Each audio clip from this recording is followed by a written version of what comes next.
Шууд лизийн энэ үгүй ярилцлагын цагийг та бүхэн хүлээн авч үзнэ үү? Бид өнөөдөр сонгуулийг хэрхэн шударга явуулах вэ гэдэг сэдвийн хүрээнд студидтэй зочинтой ярилцахаар урьж ирүүлсэн байгаа юм а. Бид Чингис хааны менежментийн холбооны тэргүүн Инх тайвныг студиэр урьсан байгаа. Танд орой минь төргий. За та бүхний энэ орой амгалан гэрье. Тэгэхээр яагаад бид заавал сонгуулийг шударга явуулах талаар ярилцах гэж байгаа юм бэ гэхээр 20 хоногийн дараа та бид улсын хурал буюу Монголын төрийг барих 76 гишүүнийг сонгох гэж байна. 20 хоног үлдсэн. Тэгэхээр энэ хугацаанд бид хамгийн гол хүсэж байгаа зүйл бол мэдээж сонгуул маань шударга явагдаасаа гэдгийг иргэн бүр хүсэж байгаа. Тэгэхээр бид сонгуулийг шударга явуулахын тулд яах ёстой юм бэ гэж хуулиндаа л захирагдах ёстой. Эрт дээр үеэс монголчууд ер нь удирдагчаа яаж сонгодог байсан гэдгээс эхлүүлэн яриа. Яагаад тэгэхээр Чингис хааны менежментийн холбооноос бид зочин урьсан байгаа юм. Таны байр суурийн талаар ямар байдаг вэ? За баярлалаа, сайхан асуулт байна. Энэ онд бид Чингис хааныхаа 850 жилийн ойг тэмдэглэн өнгөрүүлнэ.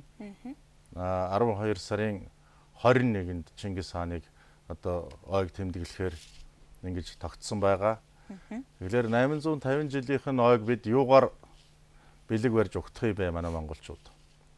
Энэ сонгуулийн үр дүнгээр шударга ёсыг эргүүлж ирснээр энэ 850 жилийн ойг бид өгтвөл одоо энэ Чингис хааныхаа ойд зориулсан том бэлэг болох уу гэж ингэж бодож байна. Ягаад гэвэл 1206 онд Чингис хаан нэгдсэн тулгуур улсаа байгуулад хэлж одоо зарилгалсан үг байдаг. Тэр бол Чингис хаан үндсэндээ одоо улс үндэстэн хүчирхэг байхын үндэс нь бол шударга ёсыг дээдлсэн тохиолдолд улс үндэстэн шударга төр бат бих байдаг юм аа гэд. Тэрний үндэс нь бол одоо бүх улсын доторх хулгайг цээрлүүлж, худлыг мохоож, өхүүлэх ёстойг өхүүлж, яллах ёстойг яллаж бай. Үүнийг үеийн үед ургийн урагт хинч бүү өөрчил, хөх дэвтэрт тэмдэглэл, шихээ хутгийг улсын их заргачаар томилсон ийм шийдвэрийг хаан зарилгал болгож гаргасан байдаг. За энэ юу хэлж байна гэхдээ зэрэг бүх улсын доторх хулгайг цээрлүүлж, худлыг мохоож, өхүүлэх ёстойг өхүүлж, яллах ёстойг яллаж бай гэсэн. Гэтэл өнөөдөр бид бол олон нийтийн судалгаагаар өнөөдөр шударгаас алдагдсан одоо нийт судалгаанд бол хамрагдсан төрийн байгууллагууд, хууль шүүхийн байгууллагуудын одоо авилгал хэл ахуулын байдал бол ер нь 5 хүний 4 нь бол ерөөсө шударгаас алдагдлаа болохоо байлаа гэдэг энэ хэмжээнд харанга дэлгэснийг бол дэлхийн нийтэд зарлж байгаа олон улсын байгууллага манай одоо судалгааны байгууллагууд ч Монголын одоо авилгын хэмжээг индексээр нь тодорхойлоод гаргачихсан байж байна. Тэгэхээр зэрэг эзэн богд их Чингис хааныхаа 850 жилийн ойгоор тэр бүх улсын доторх хулгайг цээрлүүлсэн байтал өнөөдөр хулгайг цэцэглүүлсэн байж байгаа. Хууль шүүхийн байгууллага бол авилгал дэлгэгдсэн гэдэг ийм тоо баримт гарлаа гэд Монгол улсын ерөнхийлөгч үүнийг бол дэлхийд даяар зарлаад байгаа. Тэгэхээр одоо бүх нийтээр авилгалтай тэмцэе гэж байгаа өнөө цаг үед энэ шударга сонгуул бол усаа гарч хэрэгтэй байна. Шударга ёс сургаггүй арчигдсан. Түүнийг эргүүлж ирэхин тулд төмөн олон зөвхөн шударгасыг л хүсэж байна. Энэ сонгуулиас их үр дүн хүлээж байна. Тэгэхээр энэ удаагийн сонгуул маань сонгуулийн тухай хууль гэдэг одоо маш шударга явуулах, маш их эмх цэгцтэй явуулахын тулд их хурлын гишүүд маань хуулиа баталчихсан байгаа. Бид хуулиндаа захирагдаж явна. Хоёрдугаарт нэр дэвшигчид болон бусад албаны хүмүүс сонгуулийг шударга явуулахын тулд та ер нь яагаасаа гэж үздэг вэ? Энэ сонгуулийн хууль бол үнэхээр одоо эрх ашигын зөрчилтэй хууль л да. Сонгогдож гарах гэж байгаа албан тушаалтан бол их хурлын гишүүн гэдэг ажилд орох гэж байгаа хүмүүс шүү дээ. Тэр ажилд тэр хүнийг шалгаруулж авах гэж байгаа хүмүүс нь сонгогч олон түмэн. Гэтэл сонгогдож ажиллах гэж байгаа тэр хуулиа сонгогдох гэж байгаа хүмүүс өөрсдөө боловсруулад сонгох гэж байгаа хүмүүс аргагүй ирэхэнд тэр хуулинд захирагдаж сонгуулийг өгөх гэж байна шүү дээ одоо. Тэгэхээр энэ бол өөрөө маш ёс суртахуунгүй болж байгаа байхгүй юу? Жишээлбэл би сонгогдох гэж байгаа хүн би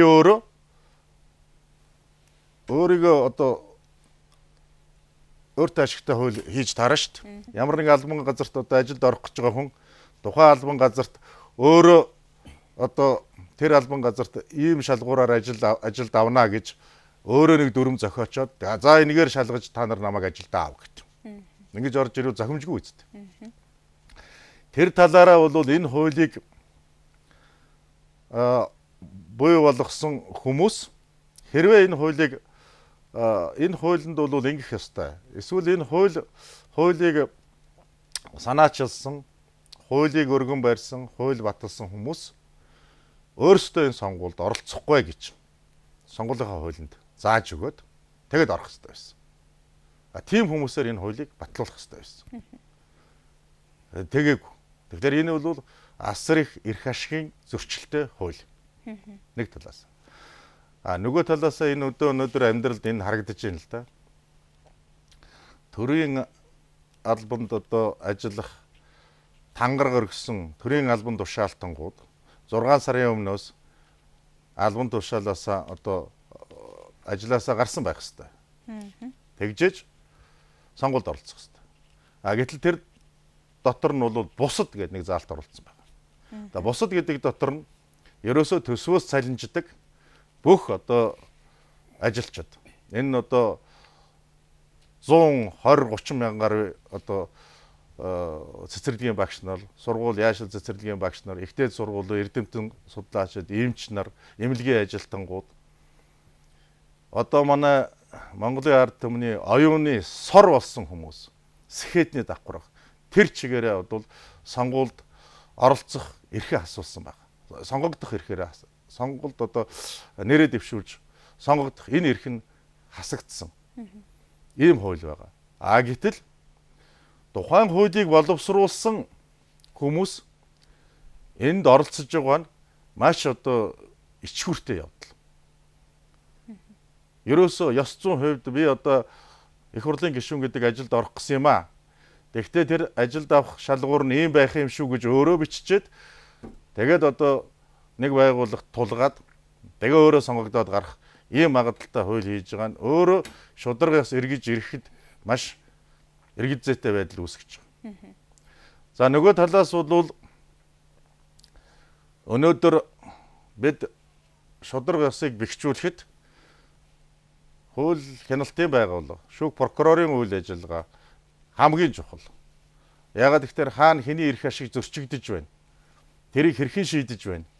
Үүнээс өнөөдөр Монголд шударгаас байна уугүй юу гэдгийг шийдэх ёстой. Гэтэл тэрнийг шийддэг хүмүүс нь тухайн эрх ашигаа хамгаалуулахаар тухайн дүүрэг, хот энэ суурин газруудын шүүх прокурор юу гэдэг авилгалтай тэмцэх газар янз бүрийн байгууллагууд байгаа шүү дээ. Цагдаа. За энэ байгууллагууд нь бол жишээлбэл Баянгол дүүрэгч гэдэг юм уу. Баянгол дүүргийн иргэд бол тухайн дүүрэгтээ бидний эрх ашиг зөрчигдвэл энэ хүн л хамгаалах юм шүү. Энэ цагдаа хамгаална, энэ шүүгч хамгаална, энэ прокурор хамгаална гэж өөрсдийнхөө дотроос гүн итгэл хүлээлгсэн хамгийн шударга шихийн хутгийг Чингис хаан ямар шалгуураар тавьж байсан шиг ард түмэн эрхээ хамгаалуулах гэж байгаа хүнээ өөрөө томилдог байх хэвээр. Гэтэл өөрийн томилоогүй итгээд тэр иргэдийн эрх ашигыг хамгаалах нь бол эргэл зүйтэй. Гэтэл түүнийг томилж байгаа субъектууд нь бол дандаа улс төрчид байгаа. Гэтэл улс төрийн хамааралтай, улс төрчдөөс хамааралтай энэ хүмүүс түүнийг өнөөгийн байдал дээр бол өөрчлөё гэсэн ийм үндсэн дээр шударга ёсыг эргүүлж ирье. Нийгэмд дэлхийд даяараа Монголд шударга ёс байхгүй байна. Авилгал хэл ахвал байх ёстой хэмжээнээс хэтэрлээ, хэрээс хэтэрлээ гэд байгаа өнөө үед үүнийг өөрчилчихийн тулд тэднийг томилдог улс төрчдийг өөрчлөх ийм шаардлага энэ удаагийн сонгуульд бол ард иргэд хүлээж байгаа болов уу гэж бодож байна. Тэгэхээр бидэнд бол бүгдөөрэнд нь монголчуудад Чингис хааны маань хэлсэн, зарилгалсан үеийн үед, ургийн урагт хинч бүү өөрчлөө. Бүх улсын доторх хулгайг л зээрлүүлчих. Тэгвэл энэ улс орн чинь сайхан болно гэдэг. Тийм ч учраас дэлхийд даяараа Паксиг Монголика гэж Монголын их амар амгалан толгой дээрээ үнэт эдлийн зүйл ваарнд хийгээд алхаж буй гуа сайхан Монгол үсгүй.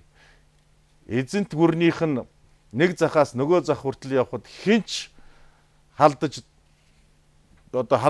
Ийм эрх зүйт төрийг байгуулсан энэ Чингис хааны гавьяаг бол хүн төрлөختөн бишрэн шүтэж 850 жилийнх нь яг энэ жил тэмдэглэн өнгөрүүлэх гэж байна. Тэгэхээр Их эзэн хааныхаа 800 жилийн Монголын ард түмэн ямар бэлэг барих вэ гэвэл эзэн хааны хүсэж зарилгалсан бүх улсын доторх хулгайг цээрлүүлчихэд 800 жилийнх нь тэмдэглэвэл үнэхээр энэ бол мөнх тэнгэр баясаж Монгол түмэн амьрлах ийм гайхамшигтай зүйл болох байхаа. Түүнээс биш нэг уламжил болсноор нэг хэдэн бүх барилдуулаад тэгээд нэг айраг цагаа архитаар суугаад ингээд нэг 850 жилийн тэмдэглэлээ гэвэл энэ бол тэмдэглэж байгаа биш.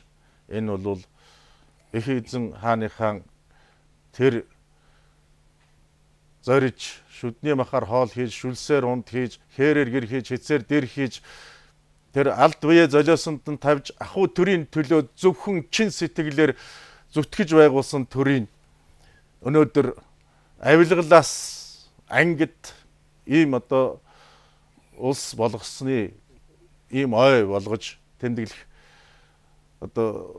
хүсэл тэмүүлэл нь ард түмэнд байгаа байхаа гэж бодож байна. Эцэстээ сонгуулийн шийдвэрийг гаргах хүмүүс нь бол ард иргэд яаж сонгуулаа саналаа өгнө тэр хэмжээгээр сонгуулийн үр дүн гарах ёстой байдаг. Гэхдээ иргэд бол итгэл алдарсан зүйл бол бас байгаа гэж харагдаж байгаа юм аа. Яагаад гэхээр өмнөх удаагийн сонгуулиуд иргэдийн саналыг хуурж авсан иргэдийн нэр дээр өөр хүн саналаа өгсөн ч гэдэм үү. Энэ байдлаас болоод иргэд их итгэл алдарч илдэ шудраг бус байдлыг нь хараад. Тэр улс төрийн нам хүчин их нөлөөлдөг, сонгуулийн дүнд их нөлөөлдөг юм уу гэж харагдана. Та юу гэж бодод? Ерөөсөө манай ер нь энэ манай энэ бүх олон түмэнд ил болчих дээ. Улс төрийн намуудад бол ер нь их мөнгө өгчөд бол альч намаас хинч гарах бүлэн боломжтой болчих. Тийм учраас зөвхөн мөнгө гэдэг шалгуураар нам гэдэг байгууллагаар дамжиж ингэж төрийн эрхийг барьдаг энэ үед ялангуяа өнөөдөр яригдж байгаа ашигт малтмлын энэ согогтой хуулийн цоорхойгоор нийтийн баялаг болсон уул уурхайгаас цөөхөн тооны улс төрчид хэтэрхий их баяжчихсан энэ хүмүүс.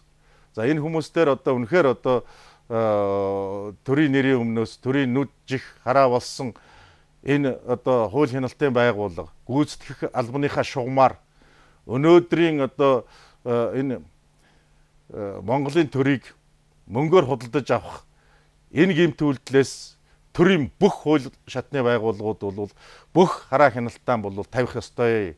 Тэгэхгүй бол мөнгө тараалт бол энэ зөвхөн энэ их мөнгөтэй хүмүүс сул олж авсан. Өдөрт Монголд уул уурхай баялгаас нийтийн баялгаас шууд экскаватороор шанагдаад жил өдөрт тэр бумаар нь олж байгаа энэ шудраг бишээр хөлс хүч гаргаагүй нэгэнт байгалийн бэлэн баялагийг шууд мөнгө болгон хувиргаж халаасалж байгаа ийм хүмүүсээс Монгол орн энэ шудраг ёсон аварч үлдэхийн тулд энэ хууль тогтоомжинд зөрчиж мөнгө тарааж байгаа хүмүүсийг бол илрүүлэхгүй юм бол жирийн сонгогч сонгогч өвгөнд орж эмгэнд олжингой бол энийг олж илрүүлэх үнэн боломж байхгүй. Тэгэхээр аюулаас хамгаалахын тулд төрийг мөнгөөр худалдаж авах энэ гэмт аюулаас хамгаалахын тулд төрийн бүх шатны энэ байгууллагууд үнэхээр тэр чагнадаг тагнадаг хэрэгслээ ажилуулах ёстой. Харин сая тэр чагнадаг тагнадаг ч юм уу дэлгүүрүүдэд байдаг тэр хамгаалалтын дуран цагдаагийн байгууллагад хурааж авч ийн гэдгийг бол ойлгохгүй байна. Ягаад гэвэл харин ч маш олноор нь боломжтой бол иргэдэд бүгдэнд нь чагнах тагнах хэрэгсэл энэ дуран энэ дэлгүүрүүдэд байдаг энэ дурангуудыг байршуулж тэгжээж энэ одоо шудраг бус зүйлийг илрүүлнэ, баримтаар нотлно. Тэгэхгүй бол одоо энийг чинь замхруулаад хайчих шүү дээ. Тэр тэгжээлээ энэ мөнгө тараажээлээ тэгжээлээ гэдгийг чинь одоо баталгаажуулах юм байхгүй чи яах юм?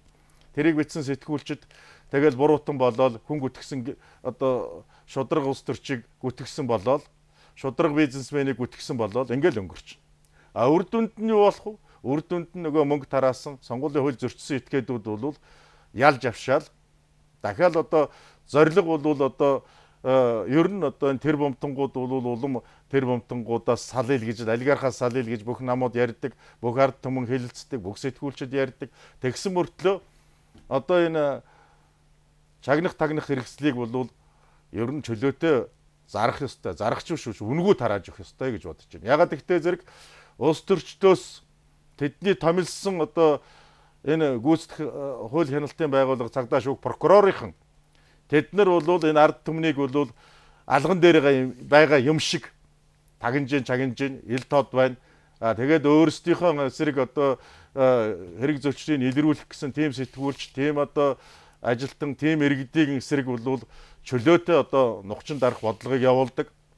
Нөгөө талдаа бол одоо өөрийнхөө эсрэг хүмүүсээ дарах ийм байдал байгаа учраас ард түмэн энэ Саарл Байшингийн цаана, Зузаан хааны цаана хинтэйгээ юу хэлэлцэж ямар шудраг биш зүйл явж байгаа. Яг одоо энэ дэлхий дээр яригдаад байгаа Монголын энэ авилгалын индекс хичнээнээр ихсчээд байна. Бүр болохоо боллоо. Шудраг бас алга болчлоо гэд байгаа асуудлыг үнэхээр одоо ард түмэнд нь тэр эрхийг олгохгүй бол нэгэн ч одоо улс төрчдөөс хараач улс төрчдийн томилгоогоор одоо буй болсон энэ албан тушаалтангуудад тэдний одоо хууль бус үйлдэлийг илчлэх ямар ч боломж байхгүй. Ер нь Чаушеску гэж Урмени ерөнхийлөгч түүний гэр бүл хоёр бол ард түмнөө тагнадаг байсан.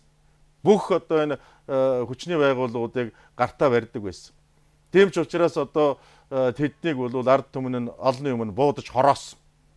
Гэхдээ хитрхи одоо энэ эрх мэдэл одоо нэг талдаа байна. Тийм учраас энэ ард түмэн өнөөдөр яаж одоо энэ дээшээ гарцсан улсуудыг яаж тагнах юм бэ? Яаж илрүүлэх юм бэ? Яаж одоо энэ олон харуулт хамгаалалтын цаана юу болж байгааг яаж мэдэх юм? Тэгэхээр зэрэг ардчлалын удирдах Санжаа Сүрэнгийн зориг нэг хууль өргөн барьж ирсэн. Тэр хууль бол одоо хувийн мөрдөлтийн тухай хууль гэж. Хувийн мөрдөлтийн тухай хууль бол бий болсон тохиолдолд өнөөдөр хувийн мөрдөгч нар мэдээллийг бодитойгоор олж авах. Ингэснээр одоо хэл мэдээллийн ажилтнууд чөлөө сэтгүүлчид гүтгүүлэх биш. Тэдэнд гүтгүүлэх биш. Тэд нар бодиттой мэдээ материалыг тавьснаар энэ авилгалыг багч гэсэн бол одоо илчилж ямар нэгэн байдлаар одоо төрийн дархлаа бий болно. Төрийн үндэсний аюулгүй байдлын дархлаа бий болно. Ер нь бол дээр үед манай Монголын ард түмэн бол энэ одоо тагнадаг чагнадаг хэрэгсэл энэ шаардлагагүй. Ягаад гэвэл тэр үед бол одоо Монголын хөдөөгийнхэн бол нутаг дээгүүр нэг одоо үл таних хүн мордоод өнгөрөхөд, нэг сэжиг бүхий хүн нэг айлд буугаад өнгөрөхөд, нэг малчин хүн уулын орой дээр дурангаа бариа сууж яхад нэг үл таних хүн алсуур өнгөрөхтөл тэрнийг бол илрүүлдэг байсан. Одоо ингээд энэ хүн ам төвлөрсөн энэ олон одоо авилгал хэл ахвал ийм замрааг болсон тохиолдолд ахаад энэ уламжилт аргаан улам одоо орчин үеийн шаардлагад нийцүүлж ард иргэддээ бол үн төлбөргүй одоо тагнах чагнах хэрэгслэр хангаж өгөх хэрэгтэй. Тэгжээж нэгдүгээр тэд нар бол гадаадын тусгай албадаас албадын үйл ажиллагаа, тагнуулын эдийн засгийн одоо баялагын энэ олон одоо тагнуулын үйл ажиллагааг бол багч болов хазаарлна. Төрийн өндөр албан тушаалтангууд гадны нөлөөлөлд орох, их мөнгөтэй хүмүүсийн нөлөөлөлд орох энэ юм тодорхой хэмжээгээр одоо хязгаарлагдана. Нөгөө талаас үндэсний аюулгүй байдал бол өшөө одоо дархлаа бол өшөө нарийн зохицуулалтанд орж одоо энэ манай үндэсний аюулгүй байдал бол өнөөдөр эдийн засгийн аюулгүй байдал, төрийн аюулгүй байдал, төрийн өндөр албан тушаалтнуудын аюулгүй байдал. Одоо төрийн өндөр албан тушаалтнууд бол хажууд нь зүгээр нэг цүнхийг барьж явдаг бие эрхүү залуу л байна шүү дээ. Тийм байх ёсгүй. Төрийн өндөр албан тушаалтан хүн өнөөдөр төрийн нууцыг тэр жигтэй тэгээ явж байгаа, төрийн үндэсний аюулгүй байдлыг тэгээ явж байгаа тэр хүн хинтээ уулзах гэж байна. Ямар хүнтэй уулзах гэж байна. Магадгүй нөгөө сөрөг тагнуулаа ажилуулад наад хүн чинь болвол наад одоо уулзах гэж байгаа сайхан бүсгүй чинь болвол гадны бас тагнуулын хүн байна шүү. Наадахтайгаа болгоомжтой хандараа гэд. Ягаад гэвэл манай улс төрчид бол хэд залуужж байна. Энэ залуу улс төрчид бол гой машин унах дуртай, гой бүсгүйтэй зугаалах дуртай, гой баар ресторан, гой амралтын газар, гой улс орнуудаар явах дуртай. Ийм залуу насны ийм одоо зовлон дээр байна шүү дээ. За манай Бямбсурангуй шиг насны хүмүүс бол улс төрд байх хэвээр. Тэр хүмүүс бол эх орон газар шороогоо л бодно. Тэгэхээр ийм хэт залуучууд ялангуяа одоо энэ олон тэр бумын Монголын ард түмийн хувь заяатай холбоотой аюу толгой таван толгой гэрээ хийх гээд ёстой эд нөгөө гоё юм шохоорогддог насны хөөрхөн залуучууд, гоё хувцас, гоё костюм өмсөх, гоё зангаа зүөх, гоё харагдах ийм залуучуудыг аваачаад гэрээнд гар үсэг зурулах га тавьж байгаа нь бол үнэхээр эмгэнэлтэй. Цаашид тийм учраас ер нь бол төр гэдэг бол хорн гарсан, шохорхлон буурсан, эх орон газар шороо үр хүүхэд түүнийхээ хооч ирээдүйг санаа зовдөг, туршлагатай улс төрчдийг энэ төрийн өндөр сэнтид ер нь байлгах нь шударга ёс, сонгуулийн одоо үр дүн эргээд одоо үндэсний аюулгүй байдал энэ ард түмэн маань бол ер нь ёс зүйтэй нийгмийг хүлээж байна. Бидний өвгдөөс бол ёс зүйтэй нийгэмд амьдарч ирсэн. Одоо ёс зүйгүй нийгэмд амьдарч байна. Бидний шүүмжлээд байсан одоо өмнөх нийгэм маань хэдийгээр нэг намын тогтолцоотой байсан ч гэсэн тэр үеийн одоо нам нь бол мөнгө гэдэг шалгуураар улс төрийн товчоонд гардггүй байсан. Алт одоо Эрдэнэс баялаг уул уурхайн том одоо баячууд тэрнийг одоо хувьдаа лицензийг авахын төлөө манай одоо өмнөх улс төрийн том зөвтгөлтөнгүүд удирдлагууд явдггүй байсан. Үргэлж гэрэл гэгээтэй зүйлийг ярьдаг байсан. Үргэлж одоо сайн сайхан амьдралыг мөрөөддөг байсан. Сайн сайхан амьдралыг бүтээхийн төлөө үргэлж бүгдээрээ хөдөлмөрлөдөг байсан. Тийм учраас хар буруу санаа байдаггүй байсан. Өнөөдөр хүмүүсийн одоо энэ одоо дорн дахны хэллэгээр одоо энэ чакра гэж яриад байдаг хүний одоо энэ 6 гэрэл аура энэ өнөөдөр хит их ядуугаас болоод зөвхөн идэх зүйлийг л бодохоос өөр зүйлийг бодхоо болчихсон. Энэ 6 чакра нь одоо 5 нь унтарцсан. Ганцхан одоо идэх юм дээр одоо гэрэл насдаг ийм хүмүүсийг цөөхөн одоо мөнгөөр худалдаж авч төрийн эрхийг авах ийм боломжтой болчиход байна. Зүгээр 90 оноос өмнө Монголын ард түмэн бол 6 чакран зургуулаа ажиллаж байсан. Ягаад гэвэл тэр үеийн одоо хүмүүс бол юу гэж хэлдэг байсан бэ гэхдээ зэрэг чин хайртай амрагтан хэлж үзээгүй мөртлөө чиний төлөө өхье гэж эх орондоо би хэлсэн юм гэж хэлж тэрний яг тэр үг шүлгийн одоо агаар амьсгалаар манай одоо үеийнхэн монголчууд өөдрөг сайхан эх орноо хамгаалахаар цэрэгт явж байгаа хүү түүнийг өдөн гаргаж байгаа эцэг их төр дал фашиж байгаа хүмүүс зөвхөн чин шударгын төлөө чин шударга ажилласнараа бахархаж тэгж одоо төрдөө сүүгэн өргөдөг залбирдаг итгэлтэй сэтгэлтэй одоо ийм сайхан монголчууд байсан. Өнөөдөр эвдэрсэн байна. Тэгээ энийг засахын тулд энэ удаагийн сонгуул Чингис хааныхаа 850 жилийн ойг шударга ёсоор одоо сургаггүй алга болсон үнэн гэргүүлж ирэхин төлөө бүгдээрэн одоо сонгуульд амжилттай оролцоорой гэж ерөөх байна да. За баярлалаа танд.